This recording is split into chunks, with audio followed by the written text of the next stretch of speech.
স্বামী স্ত্রী যদি একসাথে মুনাজাত করে এই দোয়া আল্লাহর কাছে তাড়াতাড়ি কবুল হয়। পুরুষের আগে মহিলাদের দোয়া আল্লাহর কাছে বেশি কবুল হয়, কারণ মহিলাদের আমল কম, অর্ধেক পথ তারা আল্লাহর ওলি হওয়ার লাইনে আগায় থাকে। শুধু মহিলা হওয়ার খাতিরে তারা আল্লাহর কাছে পুরুষের চেয়ে প্রিয় রে। অল্প কাজেই তারা জান্নাত পাওয়া যায়। এজন্য নবী বলেন মহিলাদের কাছ থেকে বেশি বেশি দোয়া নিও। মহিলাদের দোয়া পুরুষের আগে কবুল হয়। স্বামী স্ত্রী যদি একসাথে মুনাজাত করো, স্বামীর মুনাজাতের আগে স্ত্রীর হাতের দোয়া কবুল হয়ে যায়। অত্র এলাকার মা,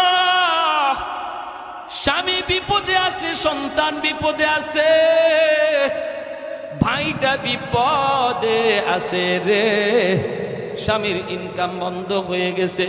মা গো, তুমি আল্লাহর কাছে বেশি কান্দো, হাত উঠে আল্লাহর কাছে বেশি চাও, কারণ তোমার হাতের দোয়া আল্লাহর কাছে অধিক প্রিয়। পুরুষের আগে মহিলার দোয়া কবুল হয়। স্বামীর জন্য বেশি বেশি দোয়া করো, ছেলেটার জন্য বেশি বেশি দোয়া করো।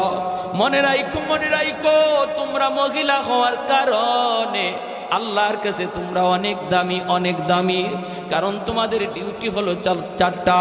আইয়ুমা ইমরাতিন ইযা সাল্লাত খামসাহা ওয়া সামাত শাহরাহা ওয়া হাফিজাত ফারজাহা ওয়া আতাআত বালাহা। নবী বলেন, যেই মহিলা নামাজের হিসাব দিতে পারবে, রোজার হিসাব দিতে পারবে, এমনি ভাবে পর্দার হিসাবটা সঠিকভাবে দিবে, স্বামীকে খুশি করে চলবে, এই চার কাজের জিম্মাদারি যেই মহিলা দিবে, নবী বলেন আল্লাহর তৈরি জান্নাতের যে কোনো দরজা দিয়া ঢুকবে, কেউ তাকে বাধা দিবে না।